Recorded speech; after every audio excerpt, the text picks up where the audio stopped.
اس آیت کا پس منظر یہ ہے کہ فرعون کے غرق ہو جانے کے بعد، فرعون کے مر جانے کے بعد تمام بنی اسرائیل حضرت موسیٰ علیہ السلام پر ایمان لے آئے۔ تمام بنی اسرائیل مسلمان ہو گئے اور موسیٰ علیہ السلام کو اللہ کا پیغمبر تسلیم کر لیے۔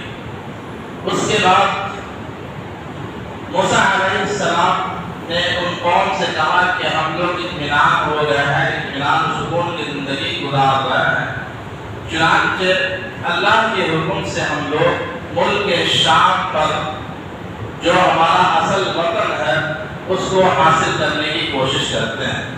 واقعہ کچھ اس طریقے سے ہے کہ بنی اسرائیل کا اصل مسکن، اصل گھر، آبائی خاندان جو تھا وہ ملک شام تھا۔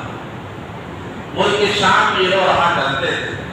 پھر حضرت یوسف علیہ السلام جب مصر میں آ گئے، مصر کے بادشاہ بنے، تو یوسف علیہ السلام کے زمانے میں بنی اسرائیل ملک شام کو چھوڑ کر کے مصر آ گئے تھے اور مصر میں زندگی گزار رہے تھے۔ ایک عرصہ گزرنے کی وجہ سے ملک شام میں ایک دوسری قوم مسلط ہو گئی، اپنا تسلط جما لی، جس کا نام عمالقہ نے ملک شام پر اپنا تسلط جما لیا۔ اور عمالقہ ایک ایسی قوم تھی اس زمانے کے اندر جو قد کے اعتبار سے کافی اونچی تھی اور طاقت کے اعتبار سے بہت مضبوط اور انتہائی خونخوار قوم تھی۔ وہ خونخوار، لڑائی جھگڑا کرنا، فساد کرنا، یہ اس کی فطرت میں داخل تھا۔ چنانچہ اپنی اس خونخواری والی کیفیت کی وجہ سے یا طاقت کے بلبوتے پہ وہ ملک شام اور فلسطین کا وہ علاقہ، مسجد اقصیٰ کا وہ حلقہ، ان سب کو اپنے قبضے میں کر لیا تھا۔ چنانچہ اللہ نے ان کو اشارہ کیا موسیٰ علیہ السلام کو کہ اس قوم کو اپنے آبائی وطن کی طرف لے جاؤ اور ان سے جنگ کر کے اپنا جو ان کا علاقہ ہے جو دوسروں کے تسلط میں ہے، دوسرے کے قبضے میں، اس کو حاصل کرو۔ چنانچہ موسیٰ علیہ السلام نے 6000 اسرائیلیوں سے کہا جو ایمان لا چکے تھے کہ ہم سب چلتے ہیں اور جا کر کے ملک شام میں عمالقہ سے جنگ کرتے ہیں اور جنگ کرنے کے بعد ہمارا جو حصہ ہے، جو حق ہے، اس کو اس سے حاصل کر لیں گے۔ چنانچہ بنی اسرائیل اس بات سے بہت خوش ہوئے اور تیار ہو گئے۔ 6000 بنی اسرائیل کو لے کر کے موسیٰ علیہ السلام جنگ کے لیے ملک شام کی طرف، مصر سے ملک شام کی طرف چلنے لگے۔ ملک شام کے قریب پہنچنے کے بعد اچانک بنی اسرائیل نے کہا کہ عمالقہ قوم بہت طاقتور ہے، وہ خوفخوار ہے، وہ بہت زبردست ہے، ہم اس سے مقابلہ نہیں کر سکتے، وہ ہمیں جان سے مار ڈالے گا، ہمیں ختم کر دے گا۔ اور وہیں پر بنی اسرائیل پیچھے ہٹ گیا اور کہا کہ میں عمالقہ کی قوم سے، ملک شام کے لوگوں سے میں مقابلہ نہیں کر سکتا، میں جنگ نہیں کروں گا۔ اس موقع پر یہاں تک بنی اسرائیل نے کہا موسیٰ علیہ السلام سے کہ اے موسیٰ، آپ جائیے اور آپ کا خدا جائے اور آپ ان لوگوں سے مقابلہ کرے، جنگ کرے، میں تو نہیں جاؤں گا۔ تو یہ چیز اللہ کو بہت بری لگی۔ چنانچہ اللہ تبارک و تعالیٰ نے ان لوگوں سے کے لیے ایسا کر دیا کہ وہ ایک میدان کے اندر، میدان تین جگہ وہیں پر ملک شام اور مصر کے درمیان میدان تین ایک بہت بڑی جگہ ہے۔ اس میدان تین میں اللہ نے ان کو بلا دیا، بھٹکا دیا، اس طریقے سے کہ جب ان لوگوں نے جنگ سے انکار کیا اور اس قوم سے مقابلے سے انکار کیا اور کہا کہ موسیٰ آپ جائیے، آپ کا رب جائے، جنگ کرے، میں تو جنگ کرنے نہیں جاؤں گا، اس قوم سے مقابلے کی طاقت نہیں ہے۔ تو اللہ تبارک و تعالیٰ ان کے ذہنوں کو ایسا کر دیا کہ وہ اپنے گھر کی طرف جانا چاہ رہے تھے لیکن پہنچ نہیں پا رہے تھے، یعنی کوئی کنارہ ان کو مل نہیں پا رہا تھا۔ ایک میدان ہے، اس میدان کا نام میدان تین کتابوں کے اندر لکھا ہے۔ اس میدان میں اللہ اس کو بھٹکا دی، کھلا میدان تھا۔ بنی اسرائیل 6000 کے 6000 اسی میدان میں صبح نکلتے کہ ہم اپنے گھر مصر چلے جائیں گے، پھر شام میں کہیں پر پڑاؤ ڈالتے، پھر صبح ہوتی تو وہ دیکھتے کہ ہم جہاں کے وہیں، جہاں سے چلے تھے وہیں، پھر کل ہو کر کے وہ ایسے ہی کرتے سفر شروع کرتے اور شام میں پڑاؤ ڈالتے، پھر صبح ہوتی تو دیکھتے کہ ہم جہاں کے وہیں۔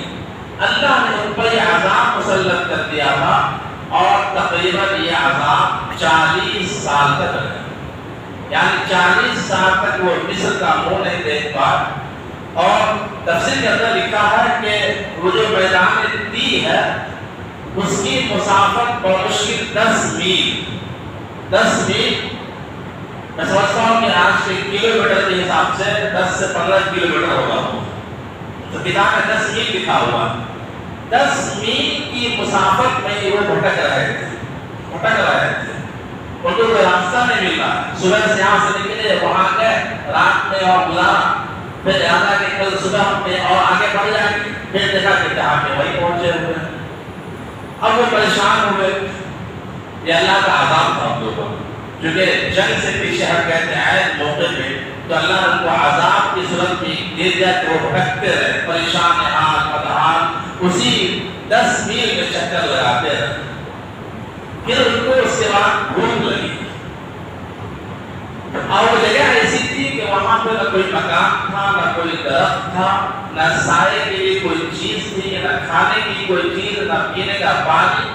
وہ پریشان کہ میں کھاؤں کیا، پیوں کیا، اور پھر کے کپڑے میلے ہو جا رہے تھے، کپڑے پھٹ جا رہے تھے، کپڑے پرانے ہو جا رہے تھے، چونکہ 40 سال کا عرصہ ان کو ہونے جا رہا تھا۔ تو پھر اس قوم نے موسیٰ علیہ السلام سے کہا کہ اے موسیٰ، بہت پریشان ہوں اور تیز دھوپ رہتی ہے، اللہ سے کہو کہ کچھ سایہ کر دے، کچھ سایہ کر دے ہمارے لیے۔ تو اللہ تعالیٰ نے ان کے لیے ابر کو ہلکا سا ابر کو ان کو اوپر لا کے ڈال دیا، تو تھوڑا سا ان کو راحت ملنے لگی۔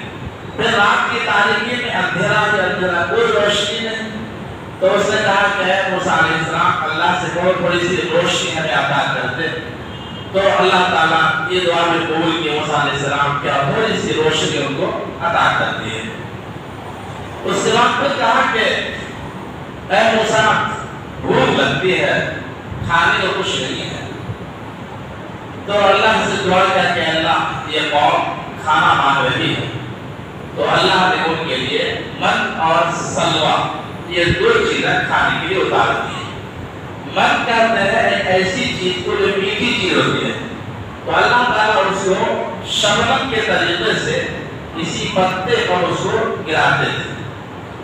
اس کو سمجھنے کے لیے آسان طریقہ یہ کہ جاڑے کا موسم اور صبح کے وقت میں آپ کسی باغ میں چلے جائیں تو باغ کے پتوں پر جو شبنم جمے ہوتے ہیں موتی موتی کی شکل میں، اسی انداز سے پتوں پہ وہ شبنم کی شکل میں وہ چیزیں گرتی تھی، اس کو وہ میٹھی چیز تھی، وہ اس کو من کرتے تو اس کو لوگ توڑ کے لا لیتے تھے اور کھاتے تھے۔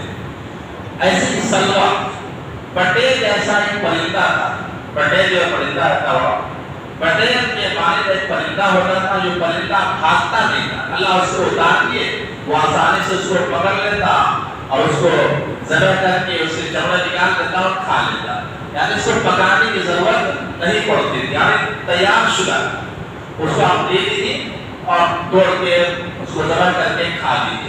تو اللہ نے کھانے کے لیے 2 چیزوں کا انتظام کیا، ایک نمکین آئٹم گوشت کی شکل میں اور دوسرا میٹھا آئٹم وہ من کی شکل میں، یہ 2 چیزیں کھانے کے لیے دی۔ اللہ نے کہا کہ یہ پاکیزہ چیز ہے، تم اسے کھاتے پیتے رہو۔ مزید اللہ نے یہ بھی عرض کیا کہ اس کو جمع نہیں کرنا، اسٹاک نہیں کرنا، ذخیرہ نہ بنانا۔ میں پہلے کہہ چکا ہوں کہ بنی اسرائیل ایک پتھر قوم تھی، اللہ جو کہتے تھے اس کے خلاف کرتے تھے۔ اللہ نے کہا کہ اس کو کھاؤ، روزانہ جتنا کھا سکتے ہیں کھاؤ، ہر وقت میسر ہے، پاکیزہ چیز ہے، پاکیزہ حلال ہے، جی کھاؤ اس کو، لیکن اس کا ذخیرہ نہ کرنا، کل کے لیے جمع نہیں کرنا۔ اس نے کہا کہ کھاتے کھاتے فکر ہوئی کہ آج تو کھا لیتے، کل کا کیا ہوگا، جب اللہ نے یقین دلایا تھا کل بھی ہم کھلائیں گے، کل بھی ہم دیں گے۔ تو کچھ دنوں کے بعد وہ ذخیرہ کرنا شروع کر دیے، جمع کرنا، پکڑ لیتے اس کو، گیر لیتے، کاٹ کرتے رکھ لیتے۔ اللہ تعالیٰ نے ان کھانوں کے اندر بدبو پیدا کر دیا، اس کو سڑا دیا۔ آدمی کوئی کھانا آپ پکاتے ہیں اور اس کھانے کو رکھتے ہیں تو وہ کھانا ایک دن دو دن کے بعد سڑ جاتا ہے، کھانے کے قابل نہیں رہتا، تو ویسے ہی وہ کھانا سڑنے لگا۔ مفسرین نے یہاں تک لکھا ہے کہ سڑنے کا سلسلہ وہی سے شروع ہوا۔ اگر بنی اسرائیل اس کھانے کو ایسے ہی کھاتے رہتے، جمع نہیں کرتی، تو آج بھی ہمارا کھانا سڑتا نہیں۔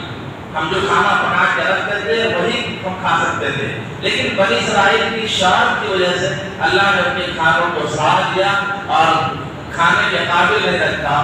تو میں نے کہا میرے محترم بزرگوں دوستو، تو کھانے کے لیے من اور سلوا بنی اسرائیل کو اللہ نے عطا کیا۔ پھر اس کے بعد ان کے کپڑے میلے ہو جاتے تھے، تو کہا چونکہ دھونے کے لیے پانی نہیں ہے، تو ان لوگوں نے کہا کہ موسیٰ علیہ السلام کھانے کی چیزیں میسر ہو گئی، پینے کے لیے پانی نہیں ہے، آپ اللہ سے پانی کا انتظام کرا دیجیے۔ تو اللہ نے حکم دیا موسیٰ علیہ السلام کو ایک پتھر پر آپ لاٹھی سے ماری۔ موسیٰ علیہ السلام پتھر پہ لاٹھی سے مارے تو 12 چشمے بہنے لگے، جو کہ بنی اسرائیل کی جو قوم تھی اس میں 12 جماعتیں تھیں، 12 گروپ تھے اس کے اندر۔ تو اللہ نے ان کے لیے پینے کا پانی 12 چشمے جاری کر دیے تاکہ آپس میں لڑے رہیں اور ہر کوئی اپنے باری پر اپنے چشموں سے پانی پیے۔ یہ بھی انتظام ہو گیا الحمدللہ۔ پھر اس کے بعد ان لوگوں نے کہا کہ اے موسیٰ علیہ السلام، ہمارے کپڑے میلے ہو جا رہے ہیں، کپڑے پرانے ہو جا رہے ہیں، اللہ سے دعا کیجیے ہمارے بارے میں۔ تو اللہ نے پھر اللہ سے ہم کلام موسیٰ علیہ السلام، تو اللہ نے کہا کہ ٹھیک ہے، اب ان کے کپڑے میلے نہیں ہوں گے، جو کپڑا پہنے ہوئے ہیں وہی پہنے رہا ہے، میل کا اثر اس پہ نہیں آئے گا، جیسا ویسے ہی رہے گا۔ ان کے جو بچے تھے ان کے ساتھ میں ان کے کپڑے چھوٹے نہیں ہوں گے، جیسے جیسے بچے ان کے بڑھتے رہیں گے ان کے کپڑے بھی بڑھتے رہیں گے۔ اللہ یہ ساری سہولتیں بنی اسرائیل کو دی اور 40 سال تک بڑھتے رہے، وہ سب کچھ دے دیا لیکن راستہ نہیں دل کو اپنے گھر پہنچ جاؤ۔ 40 سال تک میدان دین کے اندر بنی اسرائیل سزاً بھٹکتے رہے، پھرتے رہے۔ اللہ نے جو عطا کیا اس کو کھاتے اور پیتے رہے۔ پہلے کیا آگے بات کو آرے بچے سے خلاصہ یہ کہ بنی اسرائیل کو اللہ نے بہت سی سہولتیں دی تھی، بہت سی آرائشیں دی تھی، جو فرمائش کیے تھے اللہ نے اس کو پورا کیا تھا، لیکن اس کے باوجود وہ بنی اسرائیل ہر قوم رہتی تھی اور نبی کی بات نہیں مانتی تھی۔ آگے دیکھیے وَظَلَّلْنَا عَلَيْكُمُ الْغَمَامَ، وہی ہے، اور سایہ کیا ہم نے تم پر ابر کا، کہا کہ دھوپ بہت تیز ہے تو اللہ نے ابر کا سایہ کر دیا تھا۔ وَأَنزَلْنَا عَلَيْكُمُ الْمَنَّ وَالسَّلْوَىٰ، اور اتارا تم پر من اور سلوہ، من میٹھی چیز، سلوہ نمکین چیز، گوشت کا آئٹم۔ کلوا من طیبات ما رزقناکم، کھاؤ پاکیزہ چیزیں جو ہم نے تم کو دی۔ اللہ نے کہا کھاؤ، جتنا کھانا کھاؤ، پاکیزہ ہے۔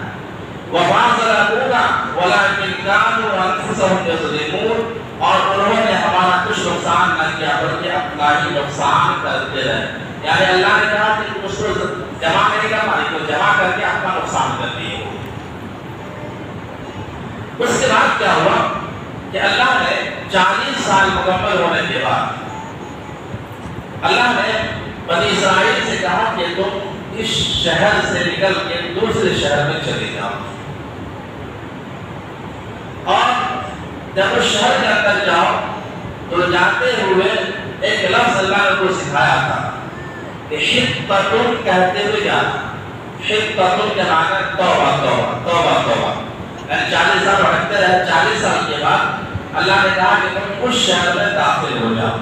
ایک شہر کا اشارہ کر دیا اس کو، اور یہ تاکید کرتے ہیں بنی اسرائیل جب اس شہر میں جانا تو جاتے وقت تم حطۃ کا لفظ استعمال کرنا، حطۃ پڑھتے جانا، اس کا معنی توبہ توبہ توبہ توبہ کرتے ہو جانا۔